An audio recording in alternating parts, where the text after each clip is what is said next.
Bueno, que abramos en la palabra de Dios al libro de 1 de Pedro otra vez. Esta noche estamos metiéndonos en el capítulo 3.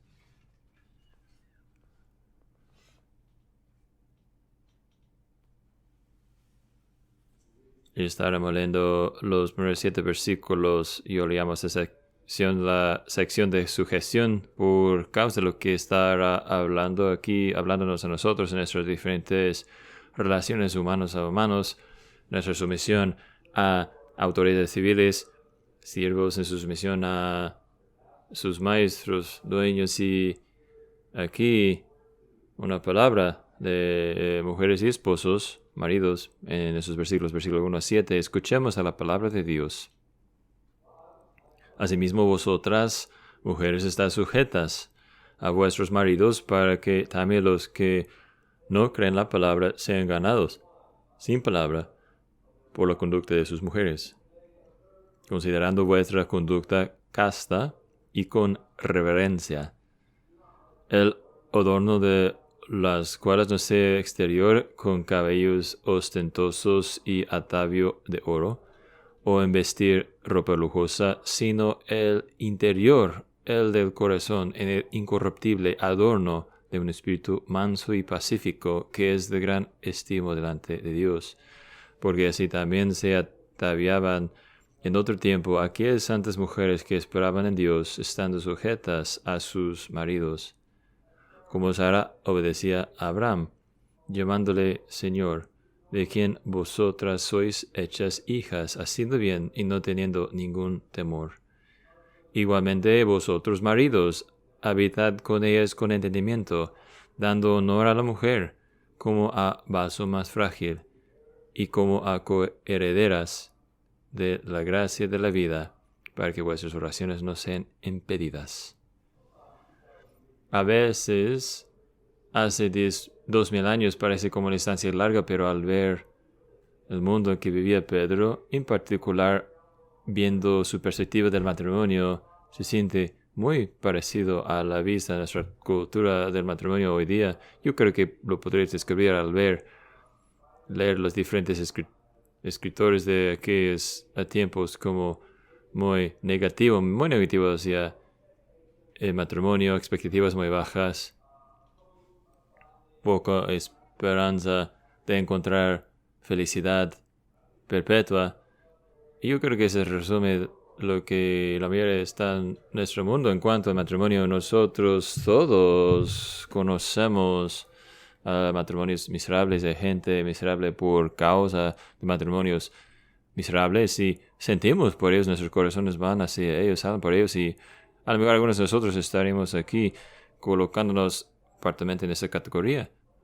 Pero lo que Pedro hace, lo maravilloso aquí, es que él nos da esperanza. Él permite que mete la esperanza en la conversación, que entre la esperanza en todo ese tema de matrimonio. ¿Cómo hace esto? Bueno, lo hace por meter Dios en la conversación y traer evangelio en particular.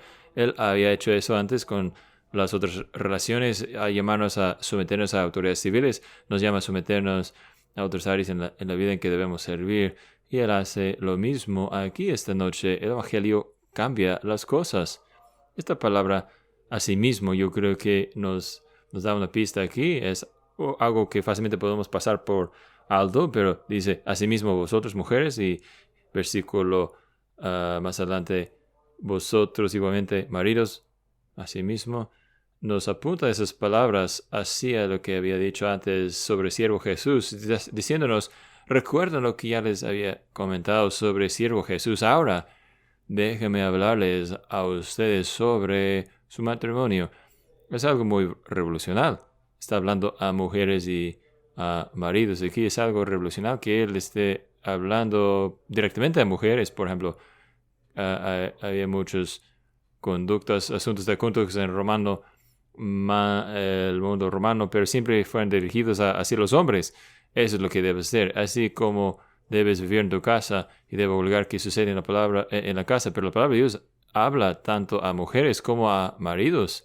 Así que la pregunta para hoy es, ¿Qué es lo que sucede? ¿Qué es lo que sucede mientras un matrimonio llega a ser transformado por el Evangelio? ¿Qué sucede cuando un matrimonio llega a ser transformado por el Evangelio?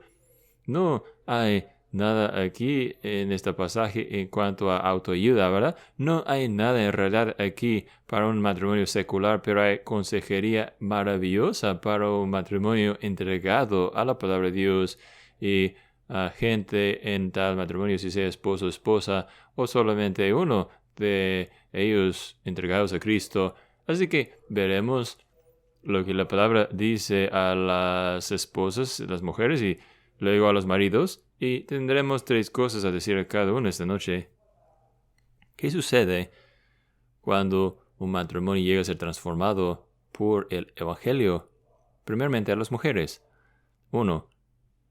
Ella persigue a conducta piadosa. Ella persigue a conducta piadosa. Es una palabra clave en versículos 1 y 2 para que sea ganado por la conducta de sus mujeres. Versículo 2, considera vuestra conducta casta y con reverencia. Y pueden ver que Pedro insiste esta palabra, estad sujetas, mujeres, estad sujetas a vuestros maridos. Es una palabra que está usando él, y él hablando a siervos, no usa esa palabra, hablando a nosotros como ellos bajo autoridad civil, y ahora usa la misma palabra hablando a las mujeres a quien escribe. Él insiste en ese principio que sería parte de sus relaciones, nuestras relaciones en que nos encontramos, que la mujer, la esposa, sería llamado a ordenar su vida bajo el liderazgo de su esposo. Ahora Pedro no insiste en lo particular, esa cosa no dice solamente mujeres, sométese a hombres, dice 2 veces aquí, versículo 1 y versículo 5, sométese a sus propios maridos, a sus propios esposos. Esa es algo que una esposa en particular es llamada a ejercitar bajo un hombre, en particular su propio esposo. Y él hace algo importante aquí al hacernos pensar en la idea de sumisión.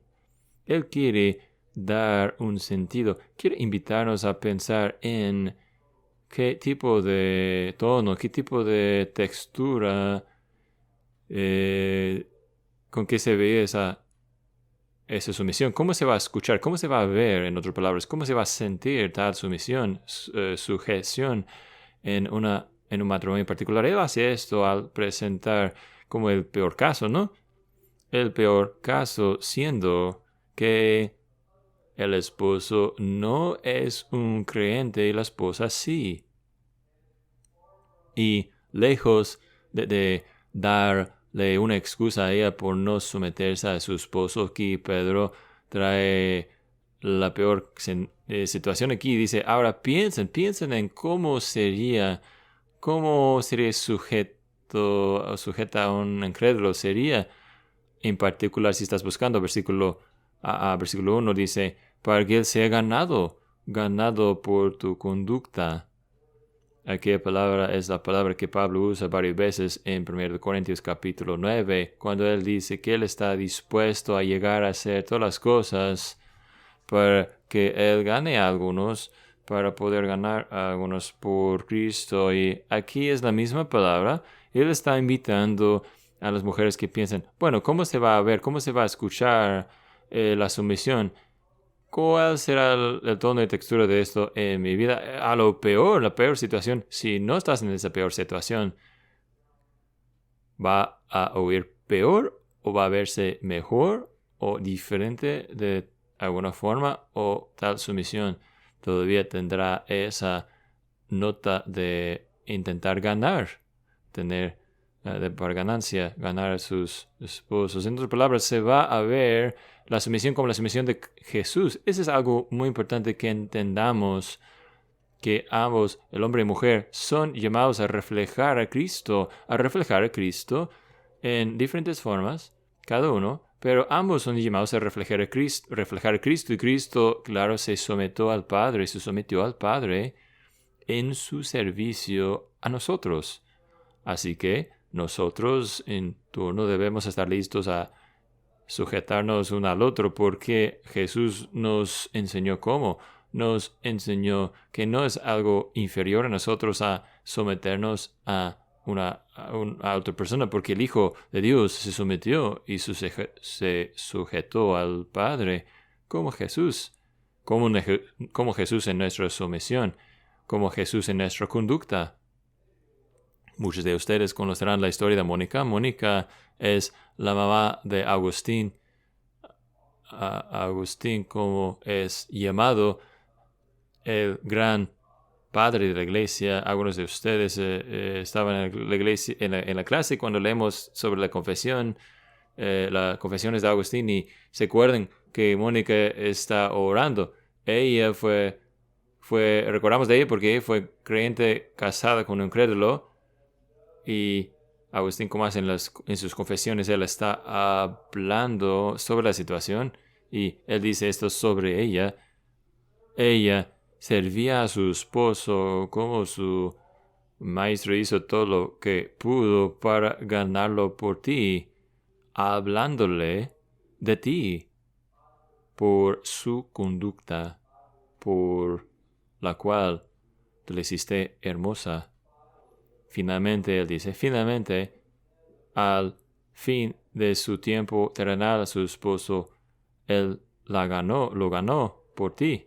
Pueden escuchar el lenguaje que usa aquí. Está reflejando el lenguaje de esos primeros versículos de 1 de Pedro, capítulo 3.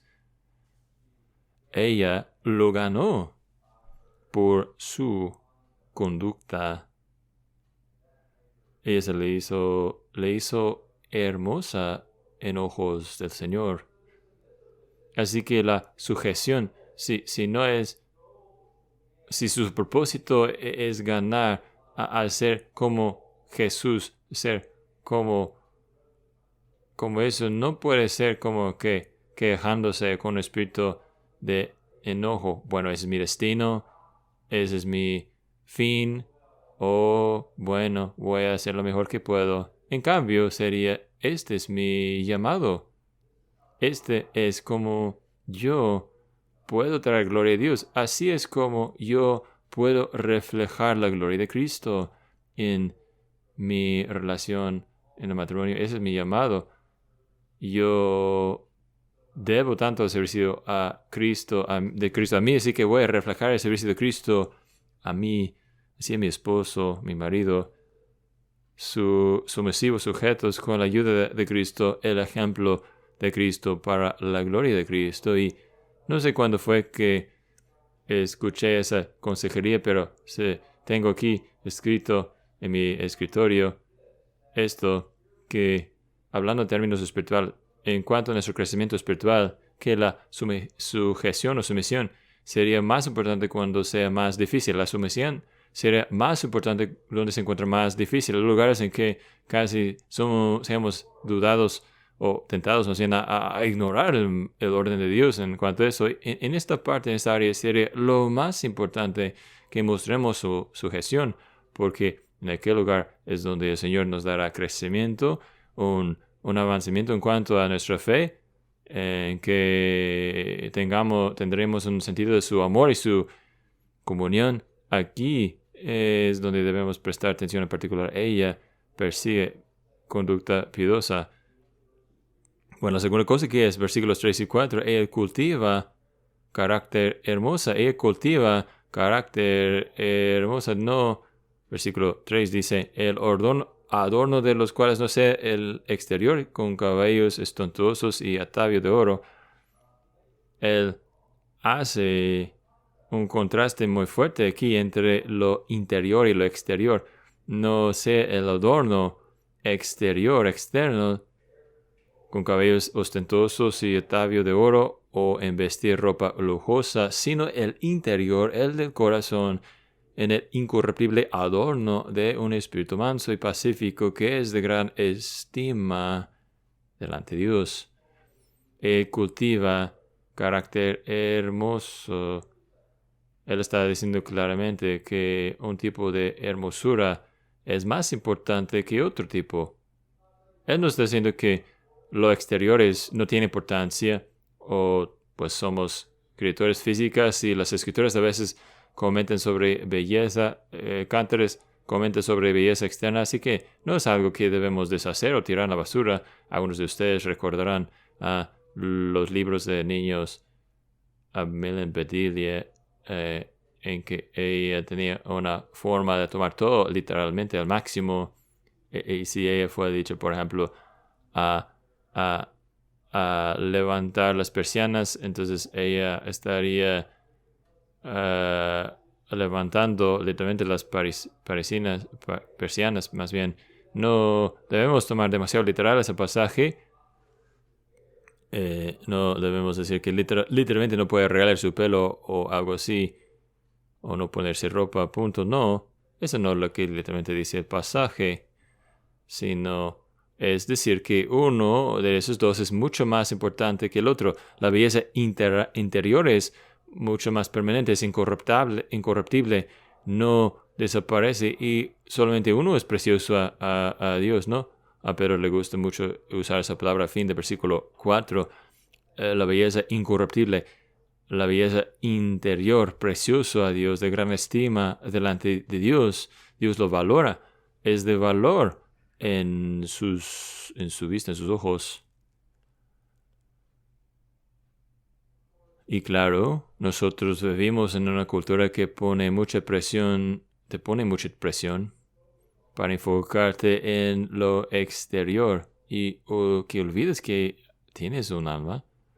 Es muy fácil pasar una hora arreglando tu apariencia externa todos los días y olvidar lo interior, la persona interior, olvidar tu alma, olvidar nutrir y cultivar comunión con Dios y carácter piadoso. Es difícil, hay mucha presión y es fácil para lo exterior que llega a ser mi fijación, ¿no?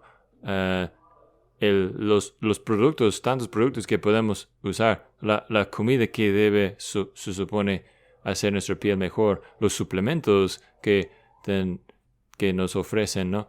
El ejercicio que podemos usar para arreglarnos la forma física. Todas esas cosas tienen un poco de valor, pero fácilmente podemos obsesionarnos con esto y escoger lo que en ojos de Dios no tiene tanta importancia, comparado con lo que Él ve precioso, y un ánimo, que ánimo a no todos nosotros, pero en particular a ustedes, mujeres, que Él ve precioso, de gran estima, lo que aún nuestra belleza exterior, que está, mientras está desapareciendo nuestra belleza interior, puede siempre estar creciendo. Qué cosa hermoso es eso, bello es esto, que esta belleza interior tiene potencial, tiene capacidad de crecer no solamente durante esa vida, sino hasta toda la eternidad.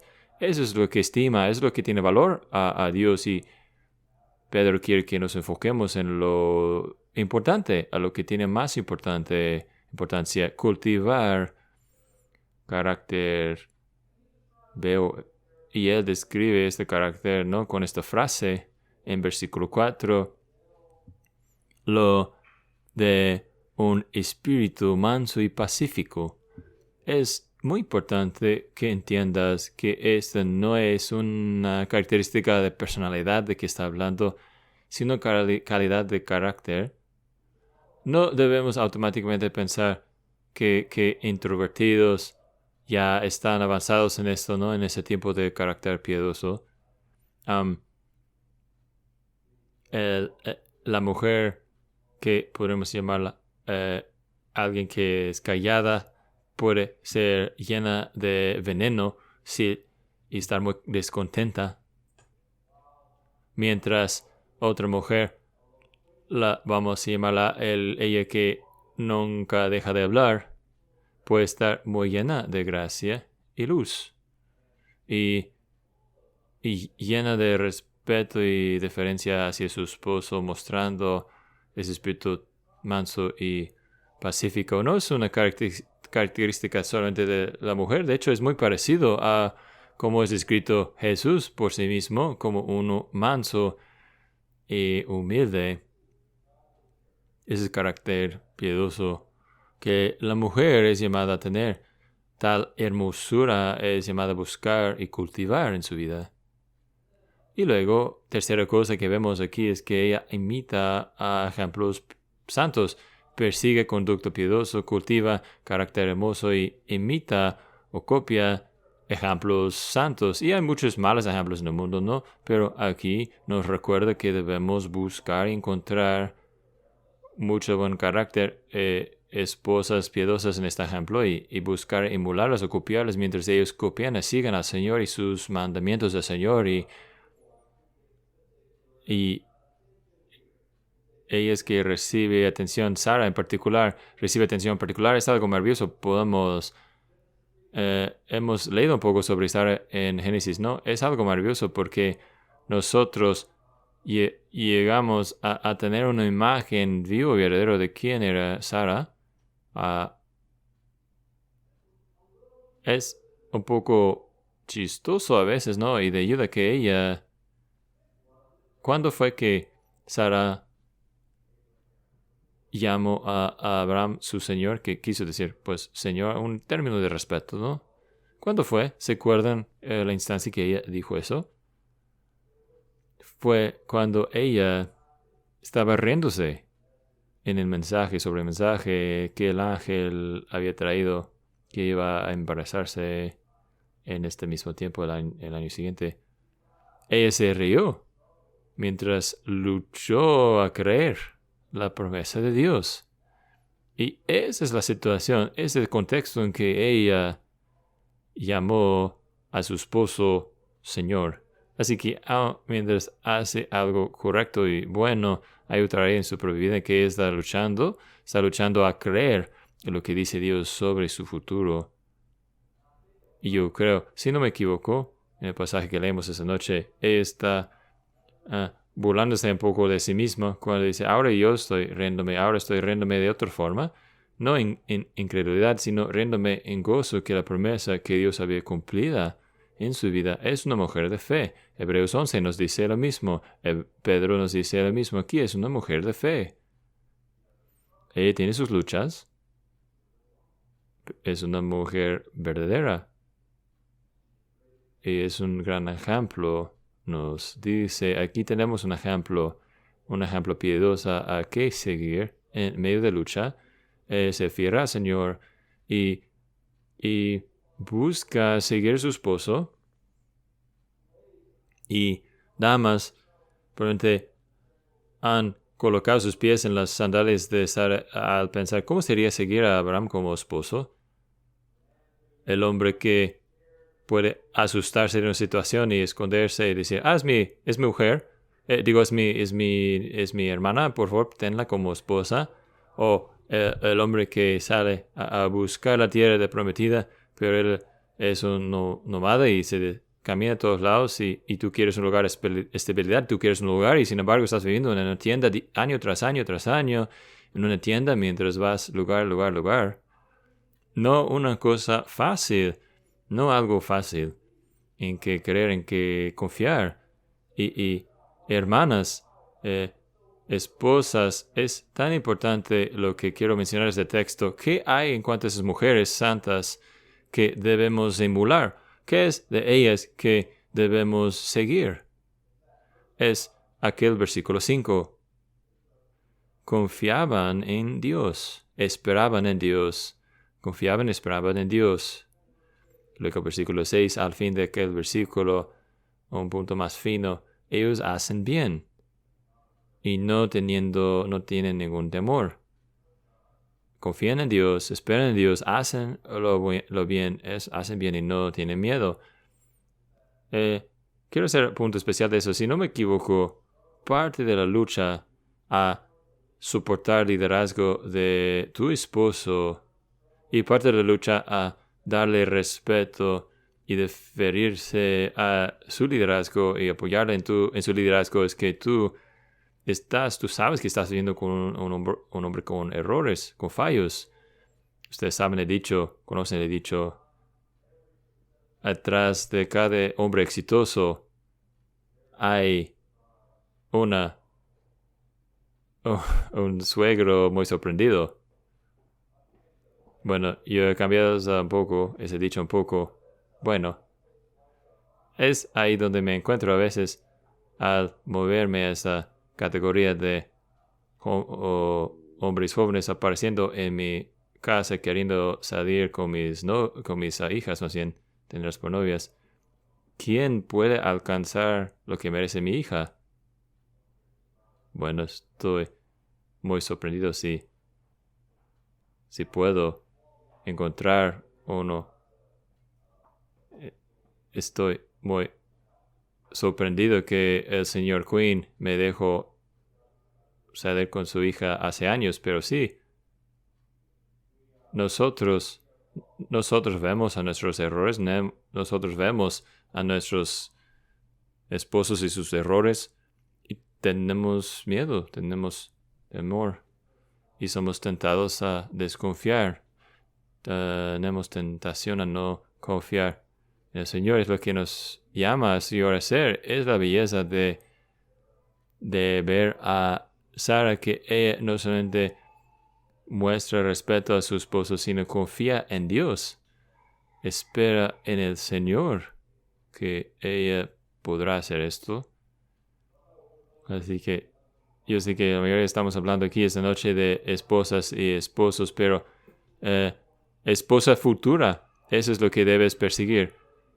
Damas solteras que algún día quieren casarse, algún día quieren encontrar ejemplos piadosos y aprender de ellas, deben estar dispuestas a perseguir la belleza, la hermosura que permanece, carácter hermoso, y debes querer perseguir conducta piadosa, hacer lo bueno.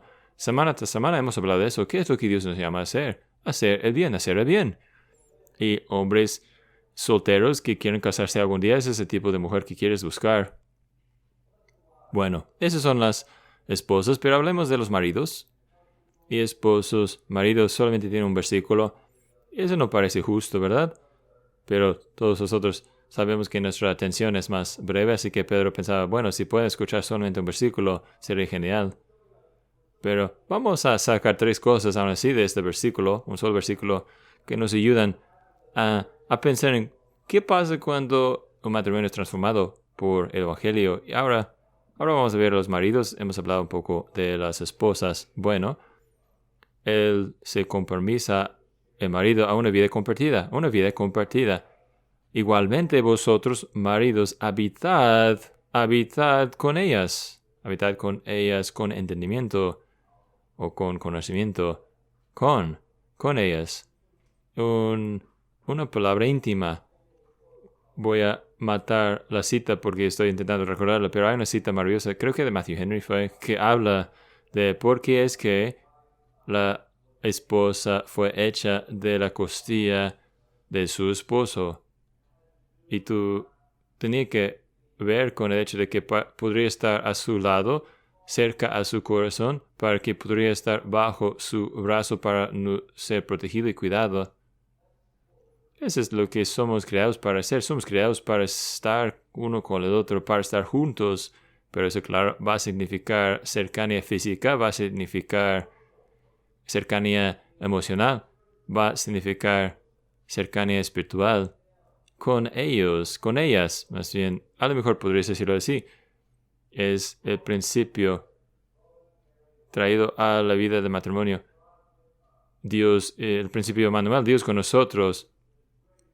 Es maravilloso que Dios se acercara a nosotros en su gracia y tomó nuestra carne y llegó a ser carne de nuestra carne y hueso de nuestro hueso, y para que el Espíritu Santo sería dado a nosotros, que no mora en algún espacio externo aproximado a nosotros, sino mora en nosotros, adentro de nosotros, Dios con nosotros.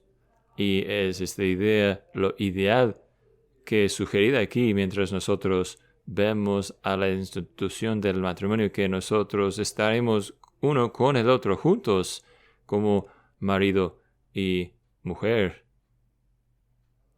A veces nosotros hombres desafortunadamente aprendemos más por ejemplo negativo, ¿no?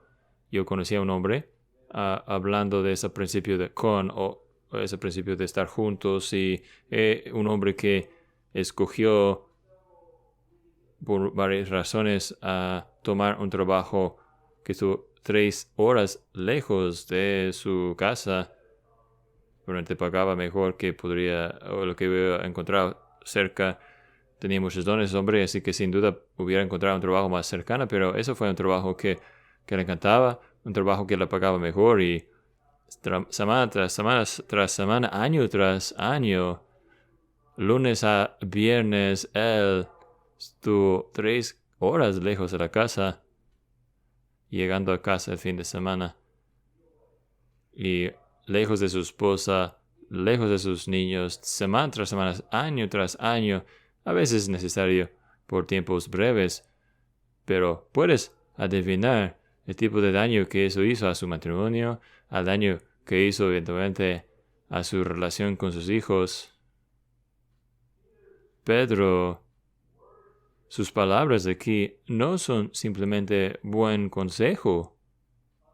Esposos, maridos, somos llamados a compartir nuestra vida, estar juntos, estar con nuestras esposas regularmente. Y eso, claro, esa información, ese llamado, ese compromiso va a llegar a ser filtro por nosotros, ¿no? Mientras pensamos en nuestros pasatiempos, mientras pasamos en nuestras actividades extras, el tiempo con los muchachos, ¿no? O nuestros amigos, o tipo de trabajo que buscaremos.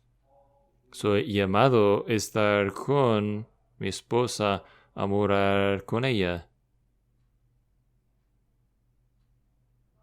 Y no solamente físicamente presente.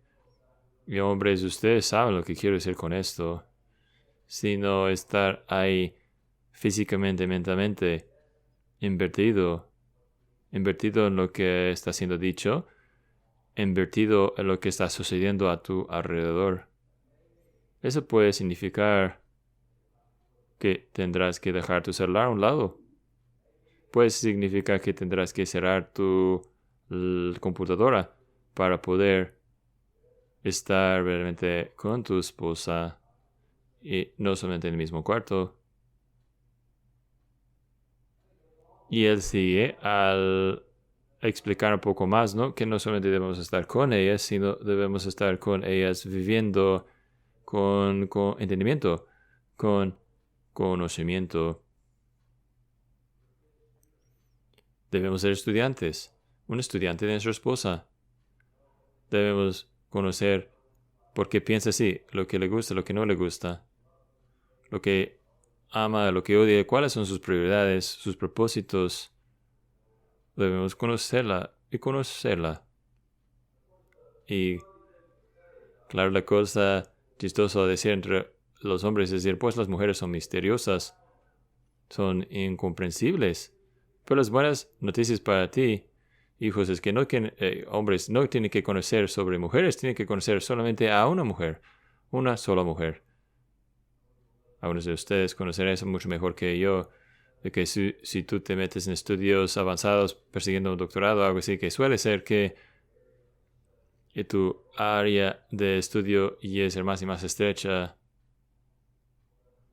Pero eso es lo que tú y yo somos llamados a hacer, perseguir como esposos un doctorado en nuestra comprensión y conocimiento de nuestra esposa. Ese estudio enfocado de conocerla bien y vivir a su lado y vivir la vida juntos. Él se entrega a una vida compartida. Y hombres, los desafío que tengan en mente de cómo pasa su tiempo con su mujer, con su esposa. Se entrega a una vida compartida y al ver más, él es humillado por ser una criatura como ella. Él es humillado por ser una criatura como ella. Vean esto, él es llamado a honrar a la mujer como a vaso más frágil. Ahora, a lo mejor la cosa más interesante en esa frase pequeña aquí es que la mujer, la palabra mujer aquí es mala traducción. La palabra aquí es, podemos traducirla, la femenina, la que es femenina. No es esposa, no es mujer aquí.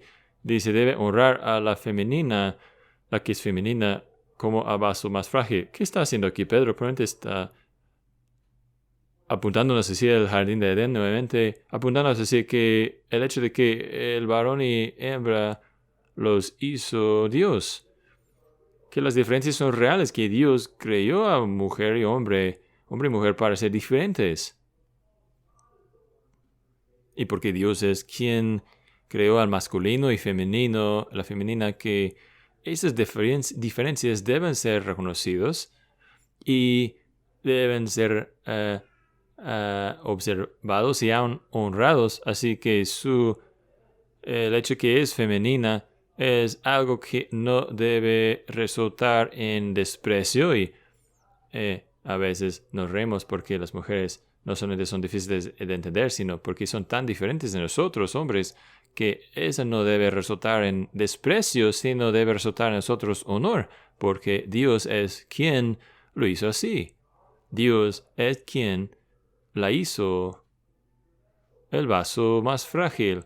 ¿Qué significa esto? Bueno, sabemos que significa físicamente, pero puede ser significa otras cosas. No sabemos con certidumbre, pero el problema es que la respuesta del marido a cualquier debilidad percibido o no, fragilidad percibido o no, que él ve en ella debe honrarla como parte de quien es ella. Debe ser honrada entonces como la femenina, como tal vaso más frágil. Así que, hombres cristianos, no hay espacio para nosotros a menospreciar a nuestras esposas. No hay espacio para amenazarla o maltratarla porque ella sea más débil, más frágil. Esas son razones que debemos, en cambio, honrarla.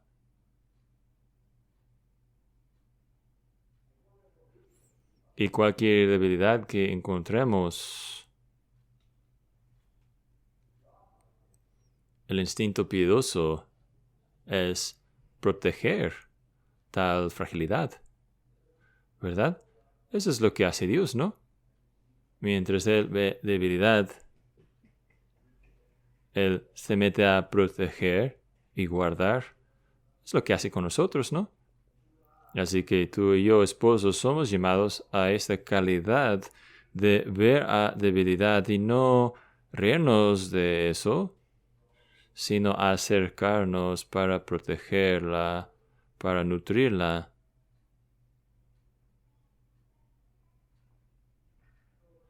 Y a través del tiempo, nosotros llegamos a poder ver que, porque ella fue creada a ser mi ayuda idónea, a ser mi ayuda complementaria, que hay debilidades mías que ella va a rellenar y ayudarme en esas cosas, por decirlo así. Así que tenemos toda razón para ser humillados por el hecho de que somos ambos criaturas. Hay una femenina y un varonil, y Dios los ha hecho así. Dios nos ha hecho con esas diferencias por razones suyas. Así que nosotros descansamos en eso y nosotros confiamos en el orden creado de Dios. Y luego una última cosa dicha aquí, y voy a decirlo de tal forma que Él abraza su salvación compartida. Así que no solamente debe morar con ella con entendimiento, y no meramente debe dar honor a la mujer como femenina, vaso más frágil, pero número 3, ambos son coherederos de la gracia de la vida. Y eso sale en la oración al principio, ¿no? Con ellos, igualmente vosotros. Y aquí el fin de la oración, aquí, coherederas, tiene una vida compartida. El hecho de que son criaturas es compartido, y ahora una salvación compartida. Ella también es parte de los quienes han sido comprados, redimidos por la sangre de Cristo.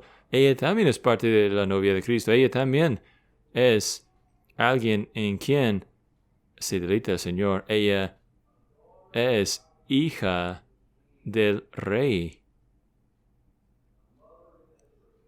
y madre en Israel. Así que para todas las diferencias, y en cuanto al hecho de que esta relación en que hay liderazgo y sumisión a tal liderazgo en las cosas muy importantes, hay igualdad también. En Cristo nosotros tenemos lo mismo. Qué imagen hermosa, descripción hermosa que va junto de la gracia de la vida. Qué bendición. Así que el esposo sabio cristiano va a abrazar esto, va a buscar a la sabiduría de su esposa, buscando su consejería, porque ella también tiene el Espíritu Santo, ella también conoce la palabra de Dios, ella también tiene a Cristo, ella tiene los mismos principios y prioridades, finalmente, que tú tienes, esposo. Así que hay una salvación compartida. ¡Qué bendición es! Yo creo a lo mejor algo que subestimamos, una bendición de la vida cristiana, que debemos alabar a Dios más por esto. Cuando un hombre y una mujer se casan, ambos aman a Cristo Jesús. No es decir que no habrán desafíos, aún grandes desafíos, pero para poder tener esto en común, estar moviendo juntos hacia la ciudad celestial. ¡Qué bendición es eso! Y hombres pueden ver, ¿no?, que Pedro cierra con una advertencia al fin del versículo 7. Para que vuestras oraciones no sean impedidas. Hay un precio espiritual a que pagar si nosotros ignoramos a las palabras de Pedro. Hombres, solemos ser lentos de aprender. He tardado 27 años y más, y todavía me faltan muchos años. Pero tiene que haber un corazón a amar a nuestras esposas bien, de recibir lo que la palabra de Dios nos dice. Y cuando lo ignoramos, habrán consecuencias para nosotros, habrá disciplina que se mete en nuestra vida. Algunos creen que esta advertencia es más amplia que eso. Lo que está hablando así es no tanto sus oraciones personales, sino él como el líder de su casa, él mientras guía a su familia en la oración. Así que lo que es la advertencia es que para ti ignorar al llamado que Dios ha colocado sobre ti como cristiano, hombre, esposo, a vivir como el mundo en tu matrimonio, para que tú seas negligente en la vida de tu esposa, a ser duro y mala con ella, a tú simplemente no hacerle caso y prestas atención a ella, tú no solamente estás haciendo más débil tu propio matrimonio, no solamente estás tú poniéndote en un lugar en que hay disciplina que va a venir del Señor, sino tú también estás afectando a toda tu familia espiritualmente. Tú, como la cabeza espiritual de tu hogar, llevando a tu familia en oraciones.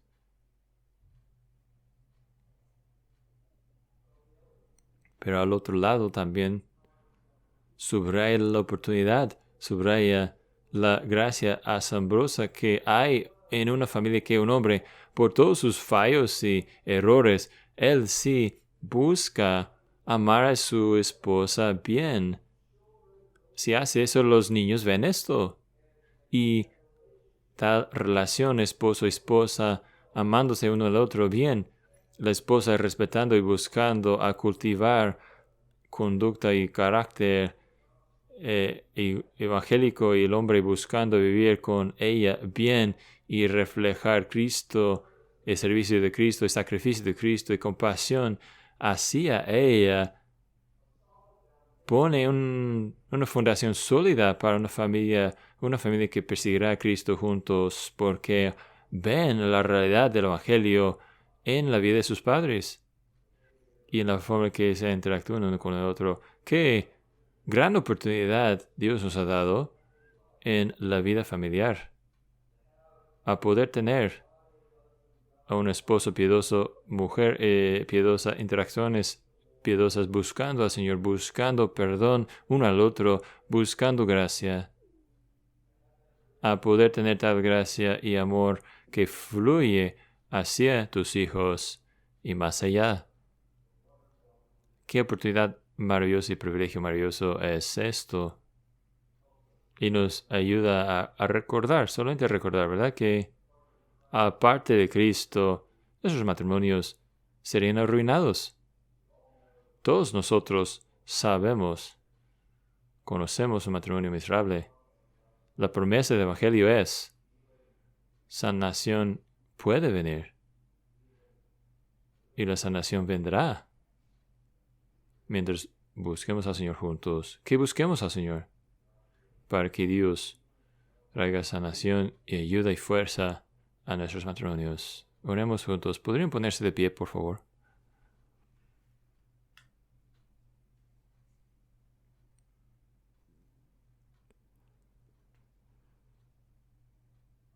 Nuestro Padre, te damos gracias, tantas gracias, que por causa de Cristo, por causa del Evangelio, por causa de cómo Él vino a servirnos a nosotros, se humilló, a mostrar su compasión, a vivir entre nosotros, a morar con nosotros, en comprensión, entendimiento, que tanta esperanza y luz es dada al matrimonio, la relación del matrimonio. Oh Señor, ¿cómo oramos? Que la obra de Cristo siga y que su gracia hacia nosotros sería grande y que nosotros nos daremos cuenta de que tenemos fallos y errores y que podemos confesar todo esto a ti, confesarlos uno al otro y encontrar, oh Señor, tu amor y tu gracia sanando y fortaleciendo y haciéndonos más y más a aquella cosa, esa cosa principal a que somos llamados a hacer y tener y ser. Eso es reflejar a Cristo, reflejar la gloria de Cristo uno al otro y así a ti. Oh Señor, ayúdanos a hacer estas cosas y ser esas cosas. Por tu gracia, en nombre de Jesús oramos. Amén.